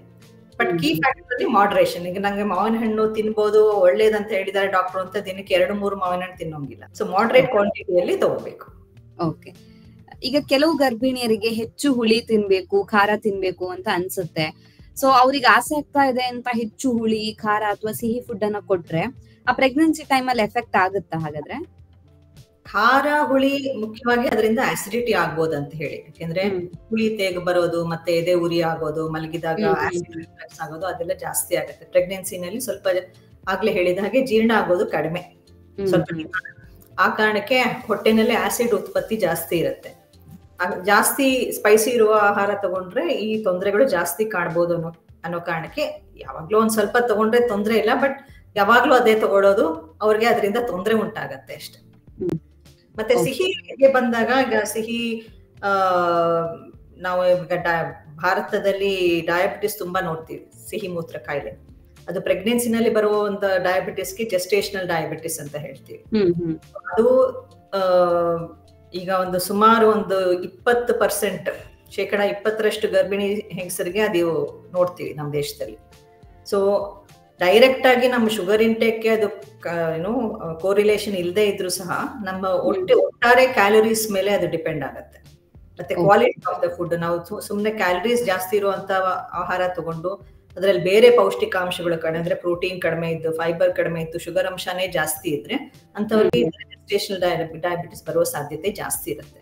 ಸೊ ಅದು ಒಂಥರ ಇವಾಗ ನಾಟ್ ಈ ಪ್ರೆಗ್ನೆನ್ಸಿಗೆ ಏನು ಗರ್ಭಿಣಿ ಸ್ತ್ರೀಗೆ ಮಾತ್ರವಲ್ಲದೆ ಈ ಮಗು ಏನು ಹೊಟ್ಟೆಯಲ್ಲಿ ಬೆಳೀತಾ ಇದೆ ಅದಕ್ಕೂ ತೊಂದರೆ ನಾಳೆ ಉಂಟು ಮಾಡ್ಬೋದು. ಯಾಕೆ ಅಂತ ಹೇಳಿ ಈಗ ಜೆಸ್ಟೇಷನಲ್ ಡಯಾಬಿಟಿಸ್ ಒಂದು ಇದ್ದ ಮಹಿಳೆಗೆ ಆಗುವ ಮಗು, ಆ ಮಗುವಿಗೆ ಚೈಲ್ಡ್ಹುಡ್ ಡಯಾಬಿಟಿಸ್ ಬರೋ ಸಾಧ್ಯತೆ ತುಂಬಾ ಜಾಸ್ತಿ ಇರುತ್ತೆ. ಓಕೆ. ಸೊ ಆ ಕಾರಣಕ್ಕೆ ನಾವು ಶುಗರ್ ಇಂಟೇಕ್ ಸ್ವಲ್ಪ ಕಡಿಮೆ ಮಾಡಿ ಅಂತ ಹೇಳ್ತೀವಿ. ಶುಗರ್ ಅಂದ್ರೆ ನಾಟ್ ಈಗ ಸಕ್ಕರೆನೇ ಆಗ್ಬೇಕು, ಸಕ್ಕರೆ ಬೇಡ ಅಂತ ಹೇಳಿದಾರೆ ಅದಕ್ಕೆ ಬದಲು ಬೆಲ್ಲ ತಗೋಬಹುದು, ಹಾಗಲ್ಲ. ಟೋಟಲ್ ಕ್ಯಾಲರೀಸ್ ಏನಿರುತ್ತೆ, ಇವಾಗ ನಾವು ಅನ್ನ ತಿಂದ್ರು ಸಹ ಶರೀರದಲ್ಲಿ ಇದು ಗ್ಲೂಕೋಸ್ಗೆ ಕನ್ವರ್ಟ್ ಆಗುತ್ತೆ. ಯಾವುದೇ ರೀತಿ ಕಾರ್ಬೋಹೈಡ್ರೇಟ್ ಅಂತ ಹೇಳ್ತೀವಲ್ಲ, ಅದು ಏನ್ ತಗೊಂಡ್ರು ಅದು ಗ್ಲೂಕೋಸ್ ಆಗಿ ಕನ್ವರ್ಟ್ ಆಗುತ್ತೆ ಶರೀರದಲ್ಲಿ. ಸೊ ಆ ತರ ಹೈ ಕಾರ್ಬೋಹೈಡ್ರೇಟ್ ಡಯಟ್ ತಗೊಳ್ಳೋ ಪಾಪ್ಯುಲೇಷನ್ ಅಲ್ಲಿ ಈ ತರ ಜೆಸ್ಟೇಷನ್ ಡಯಾಬಿಟಿಸ್ ಜಾಸ್ತಿ ನೋಡ್ತೀವಿ ನಾವು. ಅದಕ್ಕೆ ಸ್ವಲ್ಪ ಅವ್ರಿಗೆ ಪ್ರೋಟೀನ್ ಸಪ್ಲಿಮೆಂಟ್ಸ್ ಅದು ತಗೊಳ್ಳಿ ಅಂತ ಹೇಳ್ತೀವಿ ಅಂತವ್ರಿಗೆ. ಡಾಕ್ಟರ್, ಈಗ ಪ್ರೆಗ್ನೆನ್ಸಿ ಸಂದರ್ಭದಲ್ಲಿ ಏನಾದ್ರೂ ಸಿಂಪ್ಟಮ್ಸ್ ಕಾಣಿಸ್ಕೊಂಡ್ರೆ ಅದನ್ನ ನಾವು ನೆಗ್ಲೆಕ್ಟ್ ಮಾಡಬಾರ್ದು, ಆತರ ಏನಾದ್ರು ಇದೆಯಾ? ಇಂತಹ ಸಿಂಪ್ಟಮ್ಸ್ ಕಾಣಿಸ್ಕೊಂಡಾಗ ನಾವು ಹಾಸ್ಪಿಟ್ಲಿಗೆ ಹೋಗಿ ತೋರಿಸ್ಬೇಕು ಡಾಕ್ಟರ್ ಹತ್ರ, ಆತರ ಸಿಂಪ್ಟಮ್ಸ್ ಏನಾದ್ರು ಇರುತ್ತಾ? ಈಗ ಯಾವುದೇ ಟೈಮಲ್ಲಿ ಪ್ರೆಗ್ನೆನ್ಸಿ ಅಂತ ಕನ್ಫರ್ಮ್ ಆದ್ಮೇಲೆ ಯಾವುದೇ ಪ್ರಮಾಣದಲ್ಲಿ ರಕ್ತಸ್ರಾವ ಆದ್ರೆ ಅದು definitely danger signal. At any point, ಎಷ್ಟನೇ ತಿಂಗಳಲ್ಲಾದ್ರೂ ಯಾವುದೇ ರೀತಿ ಸ್ವಲ್ಪ ಪ್ರಮಾಣದಲ್ಲಿ ಬ್ಲೀಡಿಂಗ್ ಕಾಣಿಸಿದ್ರು ಇಮಿಡಿಯೇಟ್ ಆಗಿ ಡಾಕ್ಟರ್ ಹತ್ರ ಹೋಗಿ ಚೆಕ್ ಮಾಡಿಸ್ಕೋಬೇಕು. ಅದು ಸ್ಟಾರ್ಟಿಂಗ್ 2-3 ಮಂತ್ಸ್ ಅಲ್ಲಿ ಇರ್ಬೋದು, 9th ಮಂತ್ ಇರ್ಬೋದು, ಯಾವಾಗಿದ್ರು ಸಹ ಅದು ಒಂದು ಕಾಮನ್ ಫ್ಯಾಕ್ಟರ್. ಅದಲ್ದಿರ ಮೇಜರ್ಲಿ ಬ್ಲೀಡಿಂಗ್, ಎಸ್, ಬ್ಲೀಡಿಂಗ್ ಯಾವುದೇ ಟೈಮಲ್ಲಾದ್ರೂ ಅದು ಇಮಿಡಿಯೇಟ್ ಆಗಿ ಡಾಕ್ಟರ್ ಹತ್ರ ತೋರಿಸ್ಕೋಬೇಕು ಅನ್ನೋ ಒಂದು ಸಂದರ್ಭ. ಇನ್ನು ಕೆಲವು ಡಿಪೆಂಡಿಂಗ್ ಆನ್ ಯಾವ ಸ್ಟೇಜ್ ಅಲ್ಲಿ ಪ್ರೆಗ್ನೆನ್ಸಿ ಇರುತ್ತೆ. ಈಗ ಫಸ್ಟ್ 3 ಮಂತ್ಸ್ ಅಂತ ಹೇಳಿದ್ವಿ, ಫಸ್ಟ್ 3 ಮಂತ್ಸ್ ಅಲ್ಲಿ ವಾಮಿಟಿಂಗ್ ಕಾಮನ್ ಅಂತ ಹೇಳಿದ್ವಿ, ವಾಂತಿ ಎಲ್ಲ ಆಗೋದು ಜಾಸ್ತಿ ಅಂತ. ಬಟ್ ಯಾವುದೇ ರೀತಿ ಆಹಾರ ತಗೊಳ್ಳಿಕ್ಕೆ ಆಗ್ತಾ ಇಲ್ಲ, ಏನ್ ತಿಂದ್ರು ನೀರ್ ಕುಡಿದ್ರು ವಾಂತಿ ಆಗ್ತಾ ಇದೆ ಅನ್ನೋ ಸಂದರ್ಭದಲ್ಲಿ ತೋರ್ಸ್ಕೋಬೇಕಾಗುತ್ತೆ ಹೋಗಿ. ಯಾಕಂದ್ರೆ ಅದು ಡಿಹೈಡ್ರೇಷನ್ ಇಂದ ಆಗಿ ಮತ್ತೆ ಸ್ಟಾರ್ವೇಷನ್ ಅಂತ ಹೇಳ್ತೀವಿ, ಕೀಟೋನ್ಸ್ ಜಾಸ್ತಿ ಆಗುತ್ತೆ ಶರೀರದಲ್ಲಿ, ಆದ್ರಿಂದನೂ ಪ್ರೆಗ್ನೆನ್ಸಿಗೆ ಹಾನಿ ಆಗ್ಬೋದು. ಸೊ ಯಾವುದೇ ಇವಾಗ ಮಾಮೂಲಾಗಿ ಈಗ ಸ್ವಲ್ಪ ಮಟ್ಟಿಗೆ ಒಂದ್ ದಿನಕ್ಕೆ 1 ಅಥವಾ 2 ಸಲ ವಾಂತಿ ಆಗೋದು ಸಹಜ. ದಿನಕ್ಕೆ 5ರಿಂದ ಜಾಸ್ತಿ ಆಗ್ತಾ ಇದೆ ಅಥವಾ ಏನೂ ತಿನ್ನಕ್ ಆಗ್ತಿಲ್ಲ, ಕುಡಿಯಕ್ ಆಗ್ತಿಲ್ಲ ಅಂದ್ರೆ ಇಮಿಡಿಯೇಟ್ ಆಗಿ ಹೋಗಿ ತೋರಿಸ್ಕೋಬೇಕಾಗತ್ತೆ. ಸೊ ಅದಲ್ಲದೆ ಈಗ ಹಾಗೆ ಈಗ ಒಂದು 3ನೇ ತಿಂಗಳು 4ನೇ ತಿಂಗಳು ಆದ್ಮೇಲೆ ಅಂತಂದ್ರೆ ವೈಟ್ ಡಿಸ್ಚಾರ್ಜ್ ಆಗ್ಬೋದು. ಅದು ಹಾರ್ಮೋನ್ ಚೇಂಜಸ್ ಆಗೋದು ಸಹಜ, ಬಟ್ ಅದನ್ನು ಜಾಸ್ತಿ ಪ್ರಮಾಣದಲ್ಲಿ ಆಗ್ತಾ ಇದೆ, ಕಡಿತ ಆಗ್ತಾ ಇದೆ, ನವೆ ಆಗ್ತಾ ಇದೆ, ಉರಿ ಆಗ್ತಾ ಇದೆ, ಮೂತ್ರ ಪದೇ ಪದೇ ಹೋಗೋಂಗ್ ಆಗ್ತಾ ಇದೆ, ಮೂತ್ರ ಮಾಡುವಾಗ ಉರಿ ಆಗ್ತಾ ಇದೆ ಅಥವಾ ನೋವು ಆಗ್ತಾ ಇದೆ ಅನ್ನೋ ಹಾಗಿದ್ರೆ ಇಮಿಡಿಯೇಟ್ ಆಗಿ ಹೋಗಿ ತೋರಿಸ್ಕೋಬೇಕು. ಮತ್ತೆ ನೋವು, ಯಾವುದೇ ಟೈಮಲ್ಲಿ ನೋವು ಆದ್ರೂ ಸಹ ನೋವು ಹೇಗೆ ಅನ್ನೋದು ಪರೀಕ್ಷೆ ಮಾಡಿ ಅದಕ್ಕೆ ಪರಿಶೀಲನೆ ಮಾಡಿ ನೋಡಿದ್ರೇನೆ ಗೊತ್ತಾಗೋದು ಯಾವ ಕಾರಣಕ್ಕೆ ನೋವು ಅಂತ. ಕೆಲವು ಟೈಮಲ್ಲಿ ಏನು ಕಾರಣ ಇಲ್ಲದೆ ಇರ್ಬೋದು, ಒಂದ್ ಸ್ವಲ್ಪ ಹೊಟ್ಟೆಯಲ್ಲಿ ಗ್ಯಾಸ್ ಇದ್ರೂ ನೋವಾಗ್ಬೋದು, ಅಥವಾ ಯೂರಿನ್ ಇನ್ಫೆಕ್ಷನ್ ಇದ್ರೂ ನೋವಾಗ್ಬೋದು, ಅಥವಾ ಸರಿಯಾಗಿ ಮೋಷನ್ ಆಗ್ಲಿಲ್ಲ ಅಂದ್ರೆ ನೋವಿರ್ಬೋದು. ಬಟ್ ಯಾವುದೇ ಈಗ ನೋವು ಅನ್ನೋದು ನಮ್ಮ ಶರೀರ ನಮ್ಗೆ ಹೇಳ್ತಾ ಇದೆ ಏನೋ ಸರಿ ಇಲ್ಲ ಅಂತ ಹೇಳಿ. ಸೊ ಯಾವುದೇ ನೋವನ್ನು ಯಾವುದೇ ಟೈಮಲ್ಲಿ ನೆಗ್ಲೆಕ್ಟ್ ಮಾಡಬಾರ್ದು, ಹೋಗಿ ಒಂದ್ಸಲ ತೋರಿಸ್ಕೋಬೇಕು ಏನಾಗ್ತಾ ಇದೆ ಅಂತ ಹೇಳಿ. ಓಕೆ. ಈಗ ಕೆಲವರಿಗೆ ಹೆರಿಗೆ ಟೈಮ್ ಹತ್ರ ಬರ್ಬೇಕಾದ್ರೆ ಒಂದ್ ರೀತಿ ಭಯ ಇರುತ್ತೆ, ಏನಾಗುತ್ತೋ ಏನೋ ಅಂತ. ಅದ್ರಲ್ಲಿ ಈಗ ಫಸ್ಟ್ ಡೆಲಿವರಿ ಅಂತ ಹೇಳಿದ್ರೆ ಅವ್ರಿಗೆ ಇನ್ನೂ ಜಾಸ್ತಿ ಭಯ ಇರುತ್ತೆ. ಸೊ ಈ ಟೈಮ್ ಅಲ್ಲಿ ಮೆಂಟಲಿ ಹಾಗೇನೆ ಫಿಸಿಕಲಿ ಸ್ಟ್ರಾಂಗ್ ಆಗಿರ್ಬೇಕಾಗತ್ತಾ ಹೇಗೆ ಅಂದ್ರೆ ಇಂಪಾರ್ಟೆಂಟ್ಲಿ ಹೇಳ್ಬೇಕು ಅಂತ ಹೇಳಿದ್ರೆ ಮೆಂಟಲಿ ಸ್ಟ್ರಾಂಗ್ ಆಗಿರ್ಬೇಕು. ಸೊ ಅಂತವ್ರಿಗೆ ಏನ್ ಹೇಳಕ್ ಇಷ್ಟಪಡ್ತೀರಾ? ಒಂದೇನಂದ್ರೆ ಇದು ಒಂದು ಶರೀರದ ಒಂದು ಪ್ರಕ್ರಿಯೆ. ಹೆರಿಗೆ ಅನ್ನೋದು ಒಂದು ಶರೀರದಲ್ಲಿ ಈಗ ಗರ್ಭಿಣಿ ಹೆಂಗಸು ಮಗುನ ಹೆರಿಗೆ ಆಗ್ಬೇಕು. ಯಾವಾಗ ಒಳಗಡೆ ಇಟ್ಕೊಂಡ್ರಕ್ ಆಗಲ್ಲ ಅಲ್ವಾ? ಒಂದು ಒಂದು ಒಂದು ಇಷ್ಟು ತಿಂಗಳಾದ್ಮೇಲೆ ಹೆರಿಗೆ ಆಗ್ಬೇಕು ಅನ್ನೋದು ದಟ್ ಈಸ್ ಇನ್ ನೇಚರ್. ಅದನ್ನ ಅಕ್ಸೆಪ್ಟ್ ಮಾಡ್ಕೋಬೇಕು ಫಸ್ಟ್, ಆಯ್ತಾ? ಹೆರಿಗೆ ಅನ್ನೋದು ಆಗತ್ತೆ, ಒಂದ್ ಮಗು ಬರುತ್ತೆ. ಅದ್ ಹೇಗಾಗತ್ತೆ ಹೇಗ್ ಬರುತ್ತೆ ಅನ್ನೋದ್ರದ್ದು ಜಾಸ್ತಿ ತಲೆ ಕೆಡ್ಸ್ಕೊಳ್ದೆ ಇದ್ರೇನೆ ಉತ್ತಮ. ಯಾಕೆ ಅಂದ್ರೆ ಈಗ ಆಗ ಹೇಳ್ದಂಗೆ ಈಗ ಕಲ್ತು ಒಟ್ಟಿಗೆ ಇರುವಂತ ಕುಟುಂಬಗಳಲ್ಲಿ ನೋಡ್ಬಿಟ್ಟಿರ್ತಾರೆ, ನೋಡಿ ಹೀಗಾಗತ್ತೆ ನಮ್ ಚಿಕ್ಕಮ್ಮಂಗ್ ಹೀಗಾಯ್ತು ಅಂತ. ಏನು ಗೊತ್ತಿಲ್ಲದೆ ನ್ಯೂಕ್ಲಿಯರ್ ಫ್ಯಾಮಿಲೀಸ್ ಅಲ್ಲಿ ಇರೋರ್ಗು ಒಂದ್ ಸಣ್ಣದೇನಾದ್ರೂ ಆದ್ರೂ ಅವ್ರಿಗೆ ಅದರಿಂದ ಆಂಗ್ಸೈಟಿ ಆಗೋದು, ಅದ್ರ ಬಗ್ಗೆ ಟೆನ್ಷನ್ ಆಗೋದು ಎಲ್ಲಾನು ಸಹಜವಾಗಿ ನೋಡ್ತೀವಿ. ಬಟ್ ಆ ಕಾರಣಕ್ಕೋಸ್ಕರನೇ ಇವಾಗ ಕ್ಲಾಸಸ್ ಮಾಡ್ತೀವಿ, ಆಂಟಿನೇಟಲ್ ಕ್ಲಾಸಸ್ ಅಂತ ಮಾಡ್ತೀವಿ, ಪ್ರಿನೇಟಲ್ ಕ್ಲಾಸಸ್ ಅಂತ. ಸೊ ಇದ್ರಲ್ಲಿ ನಾವು ಎಕ್ಸ್ಪ್ಲೈನ್ ಮಾಡ್ತೀವಿ ಏನೇನ ಎಕ್ಸ್ಪೆಕ್ಟ್ ಮಾಡ್ಬೋದು. ಈಗ ಹೆರಿಗೆ ಪೇನ್ ಅಂದ್ರೆ ಯಾವ ರೀತಿ ನಿಮ್ಗೆ ಸಿಂಪ್ಟಮ್ಸ್ ಗೊತ್ತಾಗ್ಬೋದು. ಇದು ಅವಾಗ್ಲೇ ಹೇಳಿದಾಗೆ ಎಲ್ಲರಿಗೂ ಒಂದೇ ತರ ಆಗೋದಿಲ್ಲ. ಈಗ ತಲೆನೋವು ಬರುತ್ತೆ ಅಂದ್ರೆ ನಿಮ್ಗೆ ತಲೆನೋವು ಹೇಗ್ ಬರುತ್ತೆ ಅಂದ್ರೆ ಹೇಗೆ, ಅದಕ್ಕೆ ಉತ್ತರ ಇರೋದಿಲ್ಲ ಅಲ್ವಾ? ಈಗ ಹೆರಿಗೆ ನೋವು ಹೇಗ್ ಬರುತ್ತೆ ಅಂದ್ರೆ ಅದಕ್ಕೆ ಎಲ್ಲರಿಗೂ ಒಂದೇ ರೀತಿ ಅನುಭವ ಇರೋದಿಲ್ಲ. ಹೌದು, ಒಬ್ಬೊಬ್ರಿಗೆ ಒಂದೊಂದು ರೀತಿಯ ಎಕ್ಸ್ಪೀರಿಯನ್ಸ್ ಇರುತ್ತೆ, ಒಂದೊಂದು ರೀತಿ ಎಕ್ಸ್ಪೀರಿಯನ್ಸ್ ಇರುತ್ತೆ. ಮತ್ತೆ ಎಲ್ಲದಕ್ಕಿಂತ ಮುಖ್ಯ ಪೇನ್ ಥ್ರೆಶೋಲ್ಡ್ ಅಂತ ಹೇಳ್ತೀವ, ಏನು ನೋವನ್ನ ಸಹಿಸ್ಕೊಳ್ಳುವಂತ ಒಂದು ಕೆಪಾಸಿಟಿ, ಅದು ಒಬ್ಬೊಬ್ಬರಿಗೆ ಒಂದೊಂದು ರೀತಿ ಇರುತ್ತೆ. ಸ್ವಲ್ಪ ಪೇನ್ ಬಂದ್ರೇನೆ ಅದನ್ನ ತಡ್ಕೊಳಕ್ಕೆ ಆಗಲ್ಲ ಅನ್ನೋರು ಕೆಲವ್ರು ಇರ್ತಾರೆ. ಚೆನ್ನಾಗಿ ಕೆಲವೊಮ್ಮೆ ನಮ್ಗೆ ನೋಡಿ ಆಶ್ಚರ್ಯ ಆಗತ್ತೆ, ಈ ಕಾಲದಲ್ಲಿ ಹೀಗಾಗತ್ತಾ ಅಂತ. ಅರ್ಧ ಗಂಟೆಯಲ್ಲಿ ಹೆರಿಗೆ ಆಗತ್ತೆ ಅನ್ನುವಾಗ ಹಾಸ್ಪಿಟಲ್ ಬರೋರ್ನು ನೋಡಿದೀವಿ. ಇನ್ನು 24 ಗಂಟೆ ಹೆರಿಗೆ ಆಗಲ್ಲ, ಈಗೆಷ್ಟೇ ನೋವು ಶುರು ಆಗ್ತಾ ಇದೆ ಅನ್ನೋರು ಅವಾಗ ಬಂದು ಇಲ್ಲ ನಂಗೆ ತಡ್ಕೊಳಕ್ಕೆ ಆಗಲ್ಲ ಅನ್ನೋದನ್ನು ನೋಡಿದೀವಿ. ಸೊ ಒಬ್ಬೊಬ್ರು ಶರೀರ ಒಂದೊಂದರ ಇರುತ್ತೆ, ಮತ್ತೆ ಅವರ ಪ್ರಕ್ರಿಯೆ, ಅವರ reaction to pain is also different ಆಗಿರುತ್ತೆ. ಡಾಕ್ಟರ್, ಈಗ ಆಫ್ಟರ್ ಡೆಲಿವರಿ ಆದ್ಮೇಲೆ ಬ್ರೆಸ್ಟ್ ಫೀಡಿಂಗ್ ಮಾಡುವಂಥದ್ದು ತುಂಬಾನೇ ಇಂಪಾರ್ಟೆಂಟ್ ಆಗಿರುತ್ತೆ. ಸೊ ಈ ಸಂದರ್ಭದಲ್ಲಿ ತಾಯಿ ಆದವ್ರಿಗೆ ಏನಾದ್ರೂ ಚಾಲೆಂಜಸ್ ಇರುತ್ತಾ? ಮಗು ಸಕ್ ಮಾಡ್ತಿಲ್ಲ ಅಥವಾ ಮಿಲ್ಕ್ ಬರ್ತಾ ಇಲ್ಲ, ಈ ತರದ್ದು? ಒಂದೇನಂದ್ರೆ ಈಗ ಅದ್ರ ಬಗ್ಗೆ ಮುಂಚೆನೆ ತಿಳುವಳಿಕೆ ಇದ್ರೆ ಆಂಗ್ಸೈಟಿ ಇರೋದಿಲ್ಲ. ಸೊ ಅದೇ ಕಾರಣಕ್ಕೆ ಇವಾಗ ಹೇಗೆ ನಾನು ಆಂಟಿನೇಟಲ್ ಕ್ಲಾಸಸ್ ಬಗ್ಗೆ ಹೇಳಿದೆ, ಹಾಗೆ ಲ್ಯಾಕ್ಟೇಷನ್ ಸ್ಪೆಷಲಿಸ್ಟ್ ಸಹ ಇರ್ತಾರೆ. ಅಂದ್ರೇನು, ಬ್ರೆಸ್ಟ್ ಫೀಡಿಂಗ್ ಗೆ ಹೆಲ್ಪ್ ಮಾಡುವಂತಹ ನರ್ಸಸ್, ಟ್ರೈನ್ ನರ್ಸಸ್. ಸೊ ಅವ್ರ ಹತ್ರನೂ ಒಂದು ಕನ್ಸಲ್ಟೇಷನ್. ಈಗ ಕೆಲವರಿಗೆ ಕೆಲವು ತೊಂದರೆಗಳಿಂದ, ಈಗ ಮೊಲೆ ತೊಟ್ಟಿನ ತೊಂದರೆ ಇರ್ಬೋದು, ಅಥವಾ ಅವ್ರಿಗೆ ಅದ್ರ ಬಗ್ಗೆ ಏನೂನೇ ತಿಳುವಳಿಕೆ ಇಲ್ಲದೆ ಇರುವಂತವ್ರಿಗೆ, ಎಸ್ಪೆಷಲಿ ಫಸ್ಟ್ ಟೈಮ್ ಮದರ್ಸ್ಗೆ ಅದು ತುಂಬಾ ಹೆಲ್ಪ್ ಆಗುತ್ತೆ. ಲ್ಯಾಕ್ಟೇಷನ್ ಕನ್ಸಲ್ಟೆಂಟ್ ಹತ್ರ ಫಸ್ಟ್ ಒಂದು ಕನ್ಸಲ್ಟೇಷನ್ ಮಾಡ್ಕೊಂಡ್ರೆ ಅವರು ಎಕ್ಸ್ಪ್ಲೈನ್ ಮಾಡ್ತಾರೆ ವಾಟ್ ಟು ಎಕ್ಸ್ಪೆಕ್ಟ್ ಅಂತ ಅಂದ್ಬಿಟ್ಟು. ಮುಖ್ಯವಾಗಿ ಏನಂದ್ರೆ ಇವಾಗ ಇದು ಇನ್ಬಿಲ್ಟ್ ಮೆಕ್ಯಾನಿಸಮ್. ಈಗ ಹೆರಿಗೆ ಆದ್ಮೇಲೆ ತಾಯಿ ಹಾಲು ಬರಕ್ಕೆ ಶುರು ಆಗೋದು ನ್ಯಾಚುರಲ್, ಅದು ಪ್ರೋಗ್ರಾಮಿಂಗ್ ಆಗಿರುತ್ತೆ ಶರೀರದಲ್ಲಿ, ಮನಸ್ಸಿನಲ್ಲಿ. ಸೊ ನಾನ್ ಮನಸ್ಸನ್ನು ಆಡ್ ಮಾಡಿದೆ, ಯಾಕೆಂದ್ರೆ ಅದು ಬರೀ ಶರೀರದ ಪ್ರಕ್ರಿಯೆ ಅಲ್ಲ. ಟೆನ್ಷನ್ ಇದ್ರೆ ಅಯ್ಯೋ ಹಾಲ್ ಬರುತ್ತೋ ಇಲ್ವೋ, ಅಯ್ಯೋ ಸಾಕಾಗತ್ತೋ ಇಲ್ವೋ, ಇನ್ನೊಂದು ಫ್ಯಾಮಿಲಿ ಸಪೋರ್ಟ್ ಯಾವ ರೀತಿ ಇದೆ. ಇವಾಗ it is sad that even ಈ ತರ ಇಂದಿನ ದಿನದಲ್ಲೂ ಕೆಲವು ಸಲ ಫ್ಯಾಮಿಲಿನಲ್ಲಿ ಒತ್ತಡ ಇರುತ್ತೆ, ನಮ್ಗೆ ಇಂಥದ್ದೇ ಜೆಂಡರ್ ಮಗು ಆಗ್ಬೇಕಿತ್ತು. ಸೊ ಆ ರೀತಿ ಇವಾಗ ಒಂದು ಎಕ್ಸ್ಪೆಕ್ಟೇಷನ್ ಅಲ್ಲಿ ಇಡೀ ಫ್ಯಾಮಿಲಿ ಏನೋ ಒಂದು ಎಕ್ಸಾಮ್ ಬರ್ದಂಗೆ ಎಕ್ಸಾಮ್ ಪಾಸ್ ಆಗ್ಬೇಕಿತ್ತು ಅನ್ನೋ ತರ ನೋಡಿದ್ರೆ ಆ ಟೆನ್ಷನ್ಗೆ ಸರಿಯಾಗಿ ಹಾಲ್ ಬರಲ್ಲ. ಸೊ ಅದು ತಾಯಿ ಮೇಲೆ ಎಫೆಕ್ಟ್ ಆಗುತ್ತೆ ಅಂತ. ತಾಯಿ ಮೇಲೆ ಎಫೆಕ್ಟ್ ಅಂದ್ರೆ ಖಂಡಿತವಾಗಿ ಮಗು ಮೇಲೂ ಎಫೆಕ್ಟ್ ಆಗುತ್ತೆ. ಹಾಗಾಗಿ ಈಗ ಎದೆ ಹಾಲು ಬರ್ಬೇಕು ಅಥವಾ ಮಗು ಸರಿಯಾಗಿ ಸಕ್ ಮಾಡ್ಬೇಕು, ಅದು ಆ ಪ್ರೋಸೆಸ್ ಪ್ರಾಪರ್ ಆಗಿರ್ಬೇಕು ಅಂತ ಹೇಳಿದ್ರೆ ಫಿಸಿಕಲ್ ಜೊತೆಗೆ ಮೆಂಟಲ್ ವೆಲ್ ಬೀಯಿಂಗ್ ಕೂಡ ತುಂಬಾನೇ ಇಂಪಾರ್ಟೆಂಟ್. ಡೆಫಿನೆಟ್ಲಿ.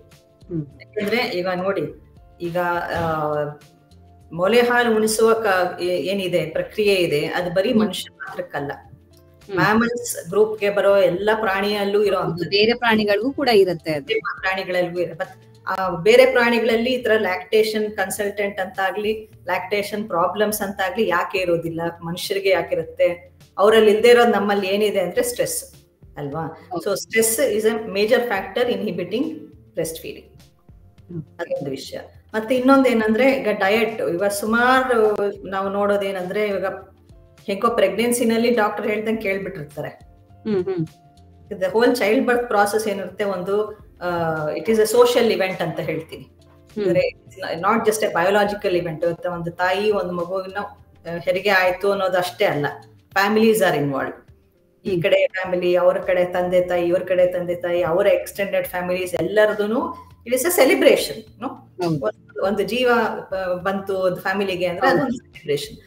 ಇದ್ರಲ್ಲಿ ಏನಾಗತ್ತೆ, ಕೆಲವು ಸಲ ಎಲ್ಲರೂ ಒಂದೊಂದು ಅಡ್ವೈಸ್ ಕೊಡೋದು, ಇದು ತಿನ್ಬೇಡ, ಅಯ್ಯೋ ಬಾಣತಿ ಇದು ಮಾಡಬಾರ್ದು, ಅದು ಮಾಡಬಾರ್ದು, ನೀರೇ ಕುಡಿಬಾರ್ದು, ಮತ್ತೆ ಇದು ತಿನ್ನಂಗಿಲ್ಲ, ಅದು ತಿನ್ನಂಗಿಲ್ಲ, ಇದೆಲ್ಲಾನು ಕಟ್ನಿಟ್ಗಳು ಡೆಲಿವರಿ ಆದ್ಮೇಲೆ ಜಾಸ್ತಿ ಆಗ್ಬಿಡುತ್ತೆ.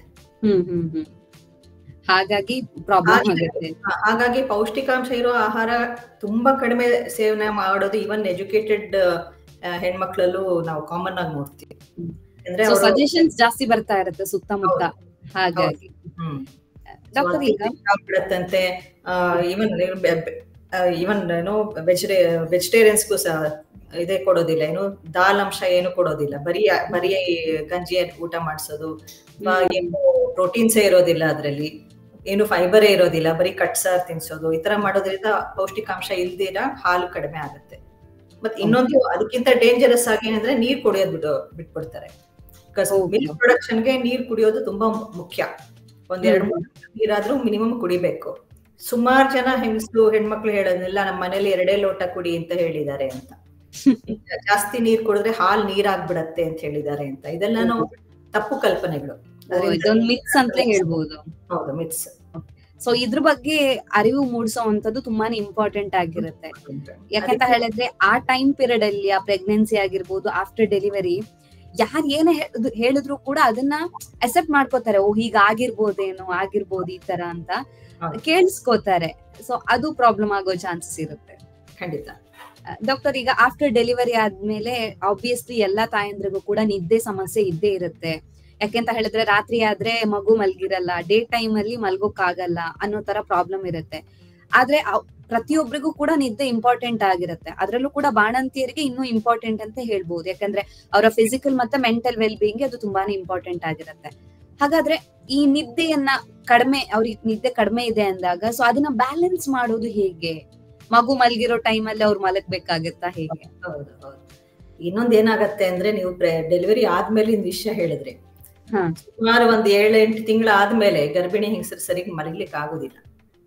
ಓಕೆ, ಯಾಕೆ? ಅವಾಗಿಂದಾನೇ ಅವ್ರಿಗೆ ಅದು ನಿದ್ದೆ ಕೆಡೋದು ಒಂಥರ. ನಾನ್ ಹೇಳ್ತಾ ಇರ್ತೀನಿ, ಇವತ್ತು ಸಹ ಒಬ್ರು ಪ್ರೆಗ್ನೆಂಟ್ ಅವರು ಚೆಕಪ್ ಬಂದಾಗ, ಮೇಡಮ್ ನಿದ್ದೆ ಮಾಡಕ್ ಆಗ್ತಾ ಇಲ್ಲ ಅಂದ್ರೆ ಇದು ನಿಮ್ದು ಟ್ರೈನಿಂಗ್ ಪೀರಿಯಡ್. ಯಾಕಂದ್ರೆ ಮಗು ನಿಮ್ಗೆ ಟ್ರೈನಿಂಗ್ ಕೊಡ್ತಾ ಇದೆ. ಮಗು ಬಂದ್ಮೇಲೆ ಹೇಗಿದ್ರು ನಿಮ್ಗೆ ನಿದ್ದೆ ಮಾಡ್ಲಿಕ್ಕೆ ಆಗಲ್ಲ, ಇವಾಗಿಂದ ಟ್ರೈನಿಂಗ್ ಕೊಡ್ತಾ ಇದೆ. ಪ್ರಾಕ್ಟೀಸ್ ಅನ್ನೋ ತರ ತಮಾಷೆಯಾಗಿ ಹೇಳಿದೆ, but it is a fact also. ಯಾಕಂದ್ರೆ ಒಂದು 8 ತಿಂಗಳು 9 ತಿಂಗಳು ಆದ್ಮೇಲೆ ಸರಿಗ್ ಮಲಗ್ಲಿಕ್ಕೆ ಆಗೋದಿಲ್ಲ, ಹಿಂಸೆ ಇರುತ್ತೆ, ತೊಂದರೆ ಆಗುತ್ತೆ, ಯಾವುದೇ ಪೊಸಿಷನ್ ಕಂಫರ್ಟಬಲ್ ಅನ್ಸೋದಿಲ್ಲ, ನೇರ ಮಲ್ಕೊಂಡ್ರೆ ಉಸಿರಾಡಕ್ಕಾಗಲ್ಲ, ಪಕ್ಕಕ್ಕೆ ಮಲ್ಕೊಂಡ್ರೆ ಬೆನ್ನು ಹೋಗುತ್ತೆ. ಸೊ ಈ ರೀತಿ ಎಲ್ಲ ನಡೀತಾ ಇರುತ್ತೆ. ಹಾಗಾಗಿ ನಿದ್ದೆ ಕೆಡೋದು ಅವ್ರಿಗೆ ಮುಂಚಿತವಾಗ್ಲೂ ಸ್ವಲ್ಪ ಅಭ್ಯಾಸ ಆಗಿರುತ್ತೆ. ಬಟ್ ಮಗು ಬಂದ ಮೇಲೆ ಆಕ್ಚುಲಿ ಅವರು ಸ್ವಲ್ಪ ನಿರಾಳವಾಗಿ ಮಲಗಬಹುದು. ಬಟ್ ಅದಕ್ಕೆ ಫ್ಯಾಮಿಲಿ ಸಪೋರ್ಟ್ ಇಂಪಾರ್ಟೆಂಟ್. ಹಸ್ಬೆಂಡ್ ಆಗ್ಲಿ ಅಥವಾ ಮನೇಲಿ ಯಾರು ನೋಡ್ಕೊಳ್ಳೋರು ಇರ್ತಾರೆ, ಹೆಲ್ಪ್ ಮಾಡೋರು ಇರ್ತಾರೆ, ಅವರ ಒಂದು ಬೆಂಬಲ ಇದ್ರೆ ಒಂದ್ ಸ್ವಲ್ಪ ಕಾಲ ಆದ್ರೂ 1-2 ಗಂಟೆ ಕಾಲ ಮಲಗ್ಕೋ, ಅಲ್ಲಿವರೆಗೂ ನಮ್ಮ ಮಗನ್ ನೋಡ್ಕೋತೀನಿ ಅಂತ ಹೇಳುವ ಒಬ್ರು ಯಾರಾದ್ರೂ ಇದ್ರೆ ಅವ್ರಿಗೆ ಹೆಲ್ಪ್ ಆಗತ್ತೆ. ಓಕೆ ಡಾಕ್ಟರ್, ಈಗ ನಾರ್ಮಲ್ ಡೆಲಿವರಿ ಮತ್ತೆ ಸಿ ಸೆಕ್ಷನ್, ಯೂಶಲಿ ನಮಗೆ ಗೊತ್ತಿರೋ ಹಾಗೆ ಸಿ ಸೆಕ್ಷನ್ ಅಲ್ಲಿ ಹೆಚ್ಚು ರೆಸ್ಟ್ ಬೇಕಾಗುತ್ತೆ, ಬೆಡ್ ರೆಸ್ಟ್ ಬೇಕು ಅಂತೆಲ್ಲ ಹೇಳೋದನ್ನ ಕೇಳಿರ್ತೀವಿ. ಸೊ ಈ 2 ಡೆಲಿವರಿಗೆ ಕಂಪೇರ್ ಮಾಡಿದ್ರೆ ಯಾವ್ದಕ್ಕೆ ಹೆಚ್ಚು ಕೇರ್ ಬೇಕಾಗುತ್ತೆ ಅಂಡ್ ರಿಕವರಿ ರೇಟ್ ಯಾವ್ದ್ರಲ್ಲಿ ಇರುತ್ತೆ, ಅದ್ರ ಬಗ್ಗೆ ತಿಳಿಸ್ಕೊಡಿ. ಸಿಸೇರಿಯನ್ ಸೆಕ್ಷನ್ ಅನ್ನೋದು ಒಂದು ಸರ್ಜರಿ. ಸೊ ಸರ್ಜರಿಗೂ ಏನು ಶಸ್ತ್ರಕ್ರಿಯೆ ಇಲ್ಲದೆ ಆಗುವಂತ ಹೆರಿಗೆಗೂ ಆಬ್ವಿಯಸ್ಲಿ ವ್ಯತ್ಯಾಸ ಇರುತ್ತೆ. ಅಂಡ್ ನ್ಯಾಚುರಲ್ ಆಗಿ ಏನು ಆಗಿರುತ್ತೆ ನಾರ್ಮಲ್ ಡೆಲಿವರಿಗೆ ರಿಕವರಿ ಫಾಸ್ಟರ್ ಅನ್ನೋದು ಇಟ್ ಈಸ್ ನಾರ್ಮಲ್ ಥಿಂಗ್. ಅದಕ್ಕೆ ನಾರ್ಮಲ್ ಅಂತ ಹೆಸರು ಯಾಕೆ ಬಂದಿದೆ ಅಂದ್ರೆ ಅದು ಸ್ವಾಭಾವಿಕವಾಗಿ ಆಗುವಂತ ಒಂದು ಪ್ರಕ್ರಿಯೆ ಆದ್ರಿಂದ. ಆದ್ರೆ ಈಗ ಮುಂಚಿನಷ್ಟು ಈಗ ಸಿಸೇರಿಯನ್ ಸೆಕ್ಷನ್ ಈಗ ಒಂದು 50 ವರ್ಷದ ಹಿಂದೆ ಹೇಗಿತ್ತು ಅದಕ್ಕೆ ಕಂಪೇರ್ ಮಾಡ್ಕೊಂಡ್ರೆ ಇವಾಗ ಏನ್ ಟೆಕ್ನಿಕ್ಸ್ ಯೂಸ್ ಮಾಡ್ತೀವಿ, ಯಾವ ರೀತಿ ಅಡ್ವಾನ್ಸ್ ಟೆಕ್ನಾಲಜಿ ಇದೆ, ಸರ್ಜರಿ ಮಾಡುವ ವಿಧಾನನೇ ಇರ್ಬೋದು, ಅಥವಾ ಹೀಲಿಂಗ್, ಇವಾಗ ಆಂಟಿಬಯೋಟಿಕ್ಸ್ ಎಲ್ಲ ಯೂಸ್ ಮಾಡ್ತೀವಿ, ಇನ್ಫೆಕ್ಷನ್ ಆಗದೆ ಇರೋ ತರ ನೋಡ್ಕೋತೀವಿ, ಮತ್ತೆ ಸೋಷಿಯಲ್ ಮೆಟೀರಿಯಲ್ಸ್ ಏನ್ ಯೂಸ್ ಮಾಡ್ತೀವಿ ಅದನ್ನೆಲ್ಲ ನೋಡ್ಕೊಂಡ್ರೆ ಇವಾಗ ರಿಕವರಿ ಸಾಕಷ್ಟು ಬೇಗನೆ ಆಗತ್ತೆ. ಎಷ್ಟೋ ಹಾಸ್ಪಿಟಲ್ಗಳಲ್ಲಿ ನಾರ್ಮಲ್ ಡೆಲಿವರಿ ಆಗ್ಲಿ ಸಿ ಸೆಕ್ಷನ್ ಆಗ್ಲಿ ಒಂದೇ ಟೈಮ್ಗೆ ಡಿಸ್ಚಾರ್ಜ್ ಮಾಡ್ತಾರೆ. ಈಗ ನಾನು ಟ್ರೈನಿಂಗ್ ಅಲ್ಲಿ ಇದ್ದಾಗೆಲ್ಲಾನು 1 ವಾರ ಹಾಸ್ಪಿಟಲ್ ಅಲ್ಲಿ ಇಟ್ಕೋತಾ ಇದ್ರು ಸಿಸೇರಿಯನ್ ಆದವ್ರಿಗೆ. ನಾರ್ಮಲ್ ಡೆಲಿವರಿ ಆದವ್ರಿಗೆ 3 ದಿವಸಕ್ಕೆ ಕಳಿಸ್ತಾ ಇದ್ರು. ಇವಾಗ ಯಾವ್ದೇ ರೀತಿ ಡೆಲಿವರಿ ಆದ್ರೂ 3ನೇ ದಿವಸ ಮನೆಗೆ ಕಳಿಸ್ತೀವಿ. ಓಕೆ. ಸೊ ಇವಾಗಿನ ಅಡ್ವಾನ್ಸ್ ಟೆಕ್ನಾಲಜಿ ಬಂದಿರೋದ್ರಿಂದಾಗಿ ಸಿ ಸೆಕ್ಷನ್ ಅಲ್ಲೂ ಕೂಡ ಅಷ್ಟು ಭಯ ಪಡುವಂತ ಅಗತ್ಯ ಏನಿಲ್ಲ. ಅಗತ್ಯ ಇಲ್ಲ, ಅನಗತ್ಯವಾಗಿ ಮಾಡ್ಕೋಬಾರ್ದು, ಭಯ ಪಡುವ ಅಗತ್ಯ ಇಲ್ಲ. ಸೊ ಹುಷಾರಾಗಿರ್ಬೇಕಾಗುತ್ತೆ. ಡಾಕ್ಟರ್, ಈಗ ಈ ಒಂದು ತಾಯ್ತನದ ಬಗ್ಗೆ ಕೊನೆಯದಾಗಿ ಏನ್ ಹೇಳಕ್ ಇಷ್ಟಪಡ್ತೀರಾ? ಆಗ್ಲೇ ನಾವು ಸ್ಟಾರ್ಟಿಂಗ್ ಅಲ್ಲಿ ಅನ್ಕೊಂಡಂಗೆ it is a journey and ಎಷ್ಟೋ ಬದಲಾವಣೆಗಳು ತಾಯಿಗೆ ಆಗತ್ತೆ. ಅಂದ್ರೆ ತಾಯಿ ಅಂದ ತಕ್ಷಣವೇ ಒಂದು ಶಾರೀರಿಕ, ಮಾನಸಿಕ ಮತ್ತೆ ಸ್ಪಿರಿಚುವಲ್ ಆಲ್ಸೋ. ಅದು ಎಷ್ಟೋ ಸಲ ನಮ್ಗೆ ಗೊತ್ತಾಗೋದಿಲ್ಲ, ಅದನ್ನ ನಾವು ಎಷ್ಟೋ ಹೇಳ್ಕೊಳ್ಳೋದಿಲ್ಲ. ಯಾವ್ದೇ ರೀತಿ ಅದು ಆ ಬಾಂಧವ್ಯ ಏನಿರುತ್ತೆ ಒಂದು ತಾಯಿಗೆ ಒಂದು ಮಗುವಿಗೆ, ಅದು ಏನು ವರ್ಡ್ಸ್ ಅಲ್ಲಿ ಹೇಳಕ್ ಆಗದೆ ಇರೋ, ಶಬ್ದಗಳಲ್ಲಿ ಹೇಳಕ್ ಆಗದೆ ಇರುವಂತ ಒಂದು ಬಾಂಧವ್ಯ ಇರುತ್ತೆ. ಅದು it is only relationship where you continue to give, there is no take. ಯಾವುದೇ ಒಂದು ಇಂಥದ್ ಮಾಡಿದ್ರೆ ಮಗು ನಾಳೆ ಇಂದು ಮಾಡ್ಬೇಕು ಅನ್ನೋ ಒಂದು ಎಕ್ಸ್ಪೆಕ್ಟೇಷನ್ ಇಲ್ಲದೆ ಇರುವಂತ ಒಂದು ಬಾಂಧವ್ಯ ಅದು. ಮತ್ತೆ it is a transformative experience ಅಂತ ಹೇಳ್ಬೋದು. ಅಂದ್ರೆ ಒಂದು ಪರಿವರ್ತನೆ ಆಗುವಂತದ್ದು ಇಡೀ ತಾಯ್ತನ. Every day you are evolving, so it is not destination ಇಲ್ಲ. ನಾನು ಹೇಳ್ದಂಗೆ ಅದಕ್ಕೆ ಓಕೆ ಇವಾಗ ನಾವು I am a perfect mother ಅನ್ನೋದು ಸಾಧ್ಯವೇ ಇಲ್ಲ. ಹೌದು. ಓಕೆ, ಸೊ ಅನಗತ್ಯವಾಗಿ ಭಯ ಪಡುವಂತದ್ದು ಅವಶ್ಯಕತೆ ಇಲ್ಲ. ಯಾಕಂದ್ರೆ ಅದ್ರಲ್ಲೂ ಫಸ್ಟ್ ಡೆಲಿವರಿ ಆದವರಿಗೆ ಕೆಲವರಿಗೆ ಮಗುಗ್ ಒಂದ್ ಸ್ವಲ್ಪ ಹುಷಾರ್ ತಪ್ಪಿದ್ರು, ಏನೋ ಒಂದ್ ಸ್ವಲ್ಪ ರ್ಯಾಶಸ್ ಆದ್ರೂ ಕೂಡ ತುಂಬಾ ಭಯ ಪಡ್ತಾರೆ, ಏನಾಯ್ತು ಏನೋ ಮಗುಗೆ ಅಂತ. ಸೊ ಅಲ್ಲಿ ಫ್ಯಾಮಿಲಿ ಸಪೋರ್ಟ್ ತುಂಬಾನೇ ಇಂಪಾರ್ಟೆಂಟ್ ಆಗಿರುತ್ತಾ? ಹೇಗೆ? ಹೌದು, ಫ್ಯಾಮಿಲಿ ಸಪೋರ್ಟ್ ಬೇಕಾಗತ್ತೆ. ಮತ್ತೆ ಅದ್ರ ಬಗ್ಗೆ ತಿಳ್ಕೊಳಕ್ಕೆ ಈಗ ಮಕ್ಕಳಿಗೂ ಇಮ್ಯುನಿಟಿ ಸಾಕಷ್ಟು ಕಡಿಮೆ ನೋಡ್ತೀವಿ ಮುಂಚಿನ ಜನರೇಷನ್ಸ್ಗಿಂತ. ಸೊ ಯಾವ್ದೇ ರೀತಿ ಈಗ ಅಲರ್ಜೀಸು, ಫುಡ್ ಅಲರ್ಜೀಸು ಎಲ್ಲ ಕಾಮನ್ ಆಗಿ ನೋಡ್ತೀವಿ ಮಕ್ಕಳಲ್ಲೂ. ಏನೇ ತೊಂದರೆಗಳು ಕಂಡು ಬಂದ್ರು ಮಕ್ಕಳ ಡಾಕ್ಟರ್ ಹತ್ರ ಅಂದ್ರೆ ಪೀಡಿಯಾಟ್ರಿಷಿಯನ್ ಹತ್ರ ಕನ್ಸಲ್ಟ್ ಮಾಡಬಹುದು. ಮತ್ತೆ ಅವ್ರು ನೋಡ್ಬಿಟ್ಟು ಗೈಡ್ ಮಾಡ್ತಾರೆ.